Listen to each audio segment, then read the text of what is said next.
Hey there, this is Alex, and I have a bit of a different video today. You see, recently I've been invited by none other than Square Enix to take part in an event where me and other influencers and journalists will get to try Final Fantasy XVI for a few hours.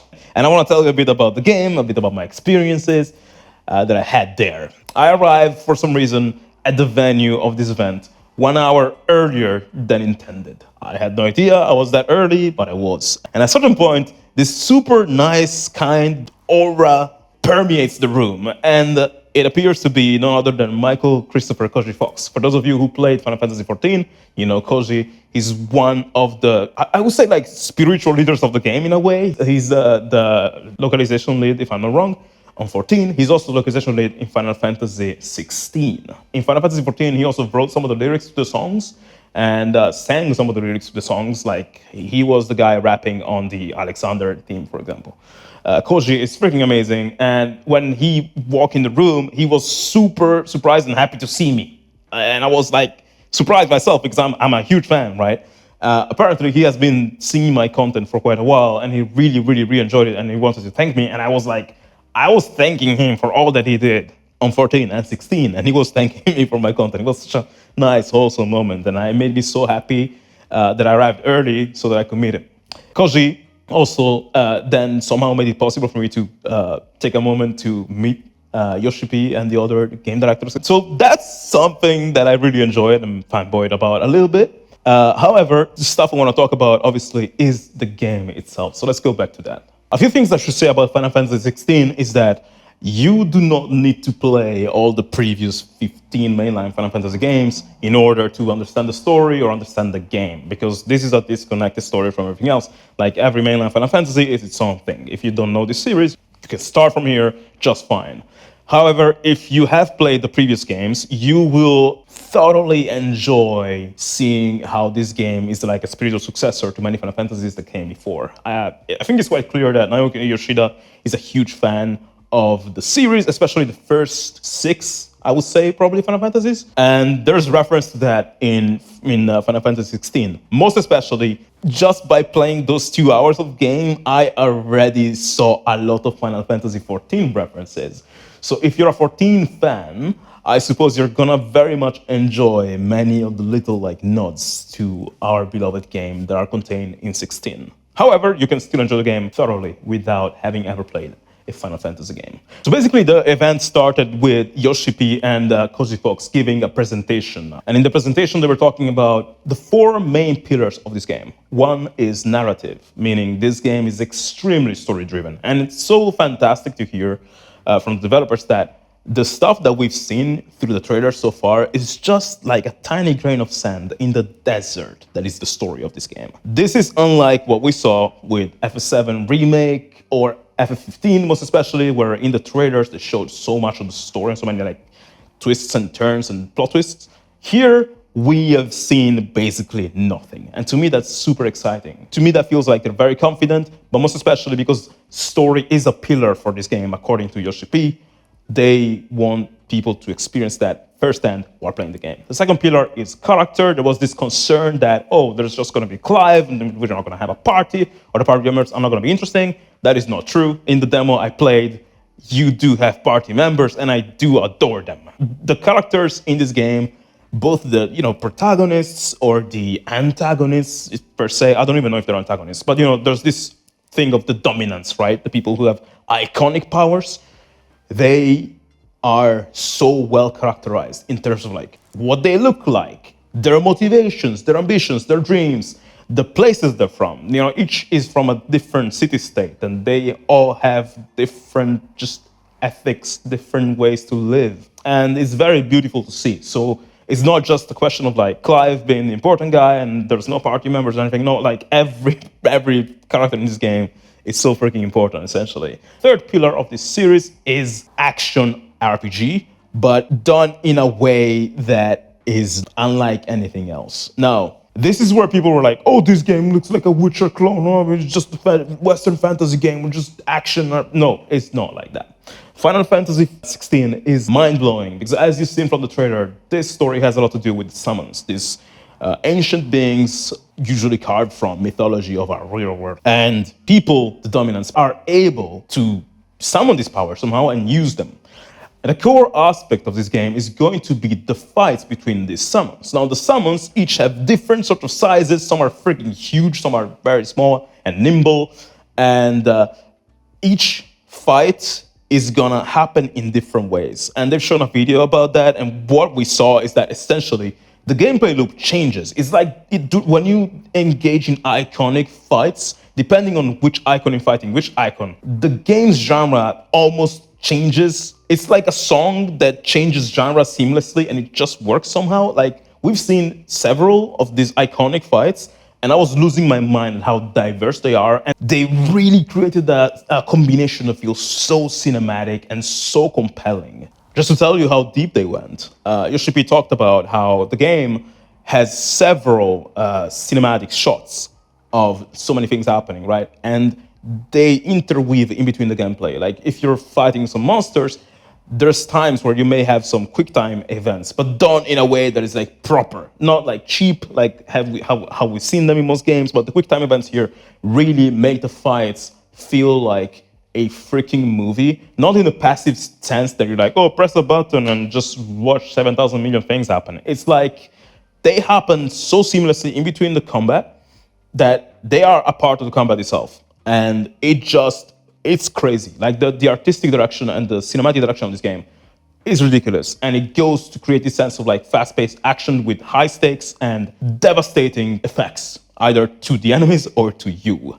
And there's around 11 hours of cinematics, very well crafted, done in engine. It's freaking awesome to hear that. Fourth and final pillar is this game wants to put an emphasis on the fact that it's on PS5. So I think it's the Final Fantasy game with the most advanced graphics. Now, when we played the demo, they said some things probably were not like 100% optimized, but in the full release, they will be. That's what I remember hearing. But honestly, for what I've seen, I was mind blown for the most part, especially during the fights. Let's talk about another thing, another aspect that really hit me. Clive. Clive, the protagonist of this game, as we've seen in the trailers, there's a section of the game where we play as young Clive. And young Clive seems to be a very chill guy, very hopeful, didn't seem to have a care in the world, right? He's just living his life and is fine. And then something happens and he gets pent up on revenge. The last shot we see in the first trailer is Clive looking very angry, saying, I will kill you if it's the last thing I do. And there's this like juxtaposition between like young Clive and older Clive. Now, the cool part of this is essentially throughout the game, the idea of seeing Clive go from his young years to his older years is based on the desire to create a Final Fantasy game, which was going to be relatable, not just for younger people, but most especially for people who grew up with the series, who are now in the 30s or 40s. And that's why, also, I believe, that's why Clive ages up. The story reaches a narrative tone, which is quite different. Most of the dominants, the main characters, are going to be around that age. 30, 40s or something like that, for what I've seen. And that's very, very nice. That creates the possibility to tell a different sort of story. Now, the interesting thing is this. When I played the game, I started as a young Clive. There was a tutorial played with him. And then I was just blasted like few hours after. And few hours after in the game, Clive is already quite older. Older Clive, playing as him, felt scary to me, personally. The reason for it is that the voice actor, Ben Starr, he did an amazing job at portraying Clive's inner state of mind. And his inner state of mind is not okay. When you fight enemies, the way he sounds, the things he says, but most especially the way he sounds, is not okay. Like, if I was his party member, I would feel kind of like, yo, this guy is freaking crazy, I should watch out. But then again, I don't know, because like Torgal, his dog, was there as well, right? And he treats Torgal very well. So it seems like Clive just has no empathy or humanity towards his enemies, but towards his friends, he does. That said, I cannot recall a Final Fantasy protagonist who is this edgy and this tormented inside and this angry. And what makes it even more intense is the fact that Clive has this power to channel the power of the Eikons. As you see in the trailer, sometimes he has attacks that are used by channeling Phoenix's abilities. Other times, he has more heavy attacks, which seem to be channeling another Eikon's abilities. I'm not going to tell you which Eikons there are, but basically in the game, there were a few that you could use abilities of.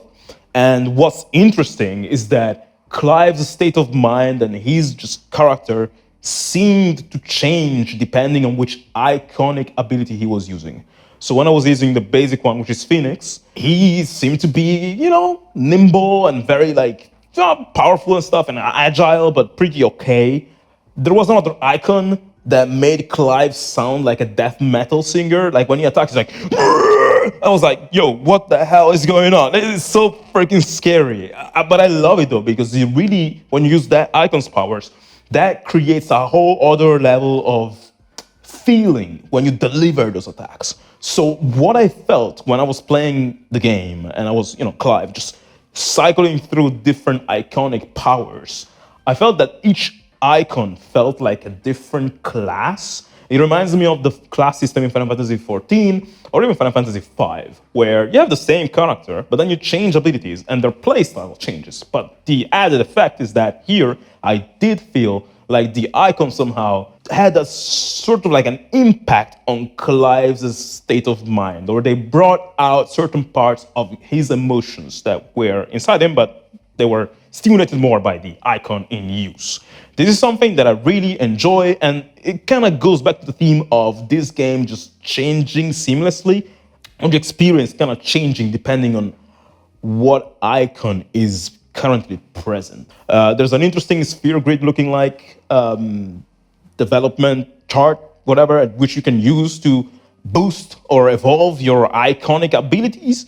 And I think you can even respec it and change them anytime you want. Another thing that people may be afraid of is Final Fantasy is a turn-based game originally, right? That's, for the most part, the previous ones were turn-based. But recently it's been striving more towards the action side of things.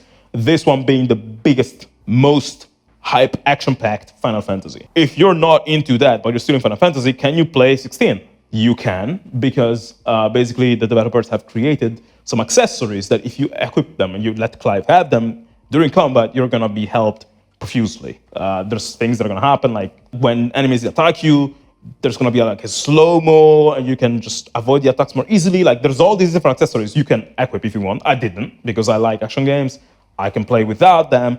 But if you don't like action games, by putting those accessories on Clive, the game becomes way easier, but still retains that sense of accomplishment that you get by playing it. So yeah, it was a very cool experience to experience Clive in the combat, and the combat is not easy at all, by the way.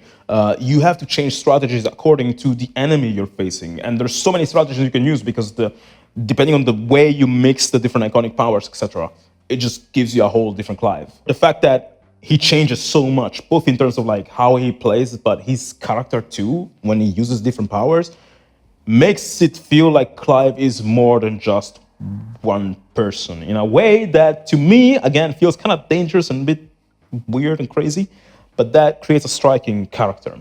Like I would say striking is a very good word to define this game in general, because to me personally, this game is so much hype, all things considered, that after 1 hour and a half or 2 hours of game time, I had to put the controller down because I was in sensory overload. It's too epic. It's too epic, too cinematic. I very rarely feel like that when playing games. There's very few that made me feel like this. One of them is Asura's Wrath on PlayStation 3. I don't know if you played it. That game is like so over the top that you cannot binge it. I couldn't.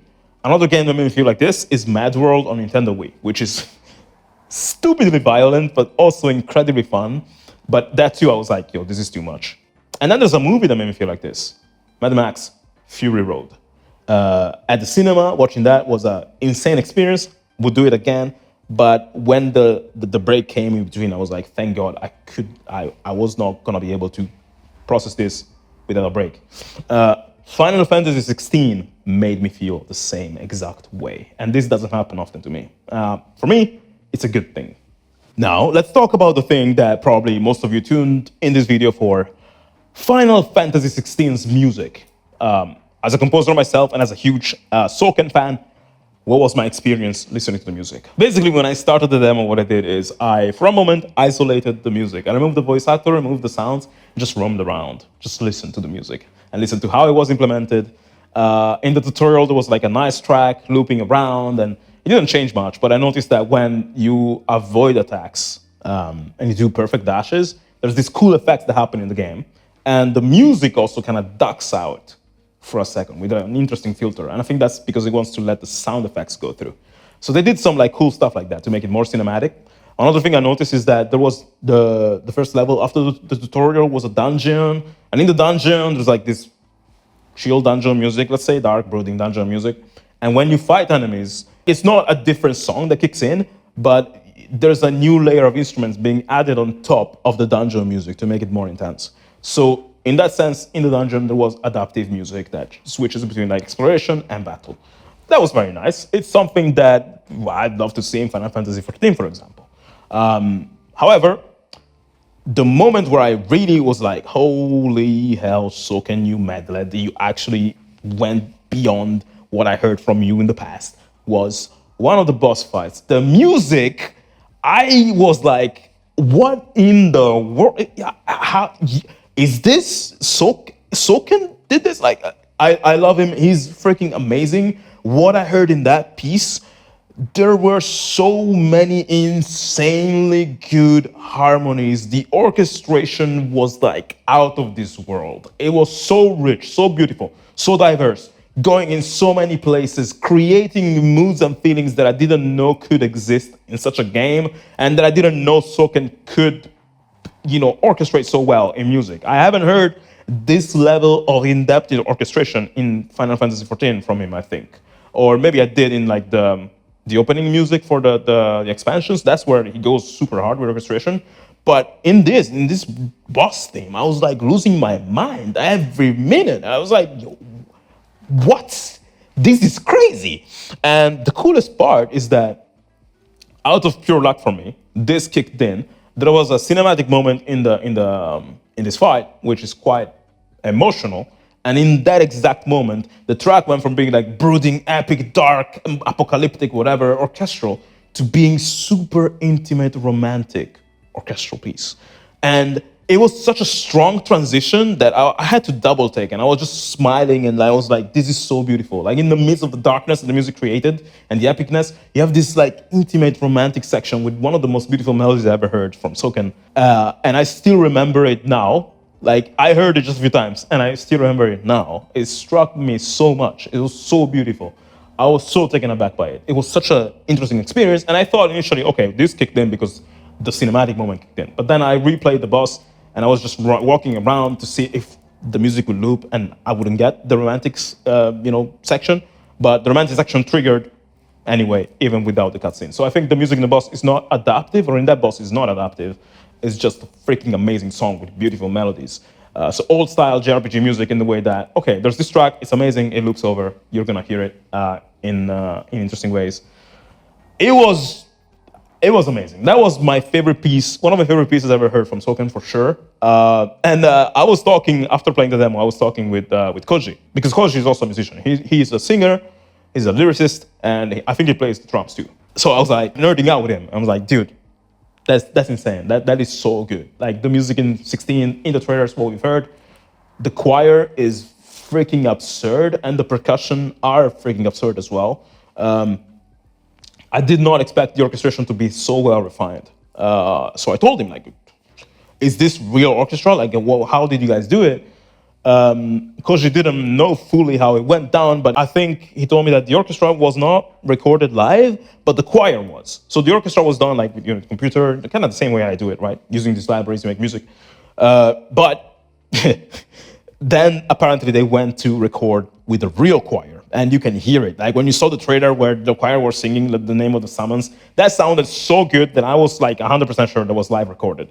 But even in this boss theme, the choir was live recorded. Now the cool thing that Koji told me is that Soken brought such a crazy banger that the choir, even though they were like classically trained and they were so good, they had a hard time keeping up with all the changes in the music, and so they had to record the track in several parts and then glue them together.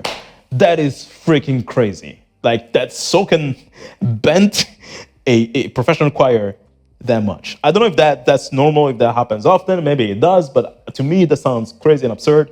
But when I heard the song, I was like, yeah, this must be so hard because there's so many modulations, so many beautiful harmonic changes, mood changes. It's like all over the place in the most beautiful way possible. Time to join my pact.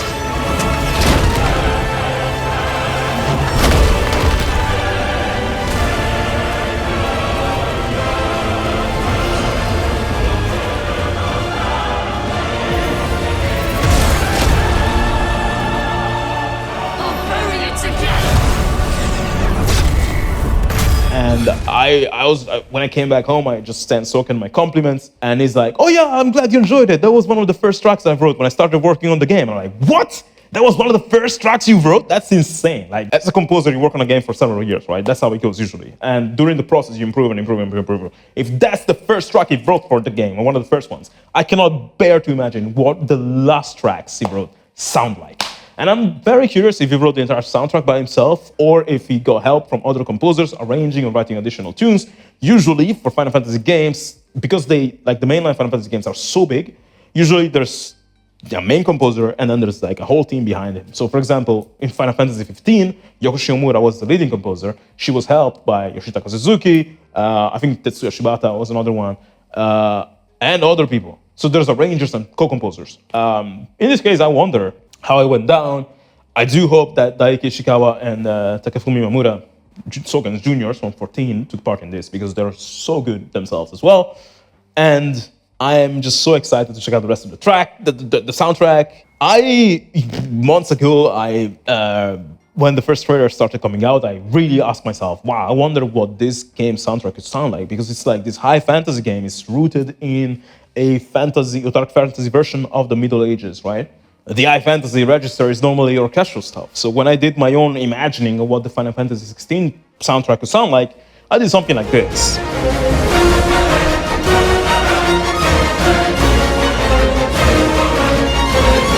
However, after seeing like the second trailer, I was like, I don't know, like this game is so action-packed. Maybe they could go for something a bit more unconventional and start using some other genres. And I mean, we all know that Soken loves to dabble in many genres. So I was wondering if there were gonna be maybe synthesizers or some electronic elements, some rock stuff. Now, I don't know yet, but I was paying attention while playing the demo and I heard there was one track where there was a synthesizer playing some arpeggios and stuff. It's an element that does not belong to high fantasy music.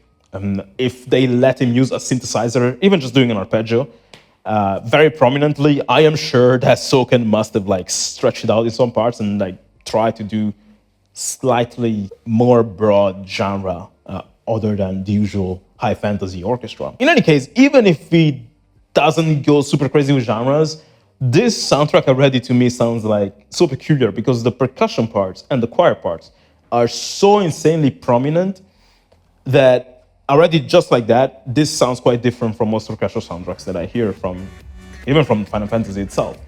And Soken is a very, very, very, very melodic composer. So it does, like, already I have melodies from 16 that I heard from trailers that are living rent-free in my mind.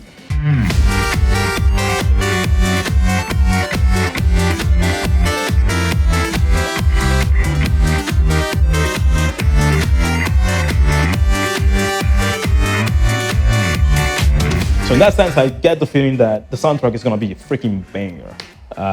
Because this game is also high pathos, high everything, so the music has to match that. One other thing that I really loved is how this game gets inspired by Western fantasy, of course, because again, high fantasy inspired by Middle Ages in Europe or whatever, fine. It's inspired by high fantasy series and high fantasy games in a way, for sure. However, it is a Final Fantasy game at heart. There's so many Final Fantasy references, stylistic choices that are very, very, very much Japanese. Even just this idea of having these like kaiju fights between like giant monsters. Like, I mean, the mere fact that we have dominants, which are humans that have the powers of summons, and that to me feels so much Japanese. It feels sort of like Naruto with the, you know, the nine-tailed fox or whatever, this spirit that lives inside him and just he can just manifest and wreak havoc. Or it feels like Shinjeki no Kyojin, Attack on Titan as well. You know, there's many different Japanese, you know, IPs that are based on this idea. There's many other things that are very Japanese about this game. So in a way, this feels not like just another Western RPG fantasy game, because it does have Western stuff in it, but it also has all this layer of Japanese stuff too. And it doesn't even feel like just another JRPG game because it has the Western things. And in between them, there's this action RPG system, which is unlike anything else I ever tried. So it's a mix of different worlds that meets in the middle in a way that is so fresh and new and still pays respects to the sources that it comes from. And I really love that. Also, this idea of like this quest for revenge and Clive losing himself in it just calls back to one of the best dark fantasy series ever created, which was made in Japan. I'm talking about Berserk by Kentaro Miura. And yeah, I mean, Berserk has inspired an insane level of anime and games and stories for many, many, many years. But I feel like this one really, really hits close to home. I really, really, really like it. And it adds so much on top of all of that. It's a blend of so many things that we love in a way that we have never seen. Like, this really feels like these people came together and they're like, how do we create something with what we know how to do, but we go like way, way, way further beyond what people are gonna expect from this. That felt like a recurring theme for me in Final Fantasy XVI for the stuff that I've played. And I'm just so stupidly excited about it. Like, I legit came out with that experience thinking, wow, I did not know Final Fantasy could ever be this type of game. But it does also make sense because it does feel so much like a Final Fantasy game. It's crazy. I was talking before about how this is very inspired by Japanese culture, right? Because it's made by Japanese people anyway. But one important detail, they decided to root this game in a bit more realism than you may have usually in Japanese games sometimes, by trying to not make it to anime. And in that sense, I was talking about this with Ben Starr, the voice actor of Clive, who's a super great guy, by the way. He's a massive fan of Final Fantasy, and you can feel it. Like, he really over-delivered on this job. Basically, the way the voice acting in this game was handled is, for what I've heard, it was made first in England. So essentially, the British voice actors, for what I understand, I may be wrong, but I think that's how it went, set the stage. They set the tone of the game because they were the first ones to record. And then every other language localization, they based their characters on the British ones, following their ideas and their tones. I do enjoy that a lot because while I was playing this game, I did feel like, damn, this game is more rooted in reality. Like, I was hearing the characters speak and seeing their reactions. I was like, damn, like these people, like, they talk, I talk like that. I've heard people speak the way these characters do or react in the same way these characters do. There's a few swear words here and there, but said in a way that is actually genuine and just believable. So that suspension of disbelief, like, is even stronger, I would say, because it's more rooted in reality in the way the voice acting was approached. Overall, this combination of several different things that I've been talking for, I don't know, an hour at this point, the game's emotional depth with these characters, the level of like hype, power, epicness, the music, the characters being each the protagonist of their story and having such interesting arcs, all this stuff, the icons and all these things, and the voice acting, just together create such a mature and heartfelt experience that, to me, the reason why I have to put the controller down after 2 hours is that the emotional response that it created in me to play this game was unavoidable. It's like listening to a very, very, very, very sad song and not being able to not cry. Like, you cannot hold it back. You just cry because this song, it just tugs at your heartstrings so much. That's the feelings I get from this game, whichever they may be. In most cases, like epicness and like Clive's like thirst for revenge and stuff. You get into it. All the feelings that it creates in you, they're very palpable and very strong. And yeah, it's like a song that hits you, even if you don't want to. It will. You will cry. You will feel the things the song wants you to feel. It's a story that leaves its mark, is what I'm trying to say. Is it for everybody? I think maybe not, because again, this game is quite violent and it's quite strong, it's striking, it's very mature and it's very dark, and maybe not everybody wants something like that, right? Especially it's darker than most other Final Fantasy games. So if you're a long-time fan, maybe you would not expect that. For me personally, that is a good thing. I like the idea of trying a Final Fantasy game that takes me to places that all the previous ones have not dared or have not been capable to do. But I expect maybe some people are going to be like, oh, this is too much for me or whatever. However, I do believe that for what I've tried in this hours of game, this is going to be a total banger.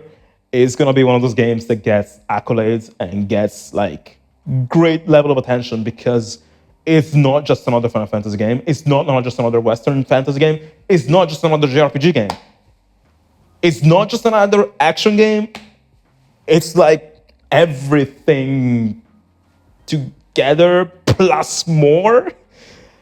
And I maybe sound crazy, like I'm talking out of my ass. I don't know, like I'm inventing things, but no, that's just being my experience. It's just a few hours of play. And again, I have not seen much of the story yet.